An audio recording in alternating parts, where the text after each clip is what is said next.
अस्सलाम वालेकुम जी, की हाल भरावां संगिया ने सारे ठीक ठाक हो? अस्सलाम वालेकुम भाई जान। वालेकुम सलाम यार, मेरा दमी नाल बड़ा नुकसान हो गया। ठीक है, मैंने ना बुला कोई नहीं, जवाना दे नुकसान हुंदे ने, मर्दां दे नुकसान होए ने। 40 यूरो दी मैं दिहाड़ी लाउणी है, 100 यूरो दी मेरे मोबाइल दी बैग टुट गई सुबह सुबह आईफोन दी। आ यार, इस तो वड्डा नुकसान जेड़ा भाई रुपया 3-4 लाख पाकिस्तान ला के आए ਤੁਹਾਡਾ ਹੋਇਆ ਵੀ ਨਹੀਂ, और थोड़ा नुकसान गल है। पाकिस्तान भावे जिन्ने लग जाना, हुन सुबह सुबह मजदूरी वास्ते जा रहे हैं जी, निगाह मारे पर कैमरा मार भाई जान मार। तू गिरका बंदा उठिया सुबह सुबह नहीं यार, साडा मॉल भी टुट पैना जा रहा है। पाकिस्तान तो आए मजदूरी कर माशाल्लाह। अरसलान भाई, सलाम अलैकुम अरसलान भाई। वालेकुम सलाम। अरसलान भाई की हाल है? अगे नाल फर्क है कि पट्ठे कुतर के आए हो? आहो। डॉक्टर शकील अहमद साहब की हाल है? ठीक हो डॉक्टर शकील अहमद साहब? जा रहे हैं भाई पाकिस्तान। पता की है, एक मिनट मेरी गाल सुनो। अजय तो वैसे कीड़ा आंदा ले एक लो जा बंदा पानी गया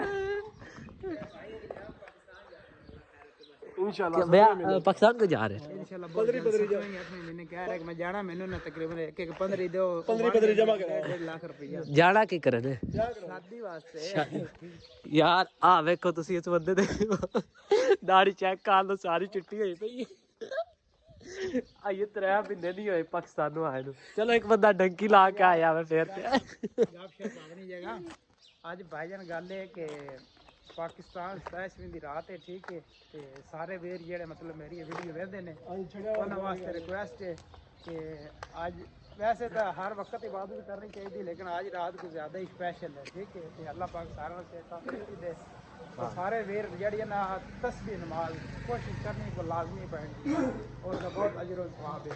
ते बाकी खुश रहो, बात रहो। अपने मेहर साहब, मेहर साहब की हाल?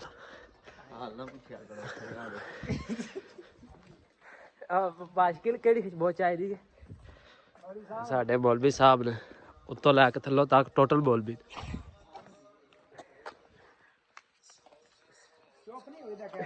मेहर साहब मेरे तो नपाले ही होना लै मैं क्यों मौलवी तो पा यार। माशाल्लाह माशाल्लाह मौलवी साहब मेरे भाई बयान सुन रहे हैं सुबह सुबह।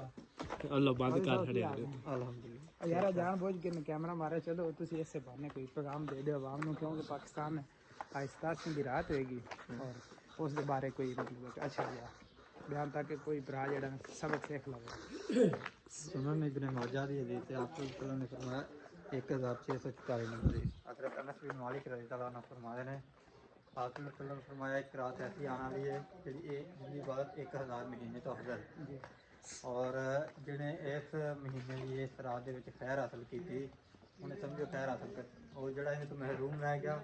आपने सल्लल्लाहु अलैहि क्या वाकई जिंदगी तो महरूम, वो हर नेमत तो महरूम है। ये रात फिर कोई पता नहीं रमज़ान आना है या नहीं आना, बिल्कुल जी, जिंदगी का कोई पता कारी हमादुल हक हकानी शहीद जुम्मे वाले दिन शहीद होगा, जिंदगी रमज़ान नहीं सीएगा तो कोई पता नहीं अगला रमज़ान जिंदगी चेगा कि नहीं।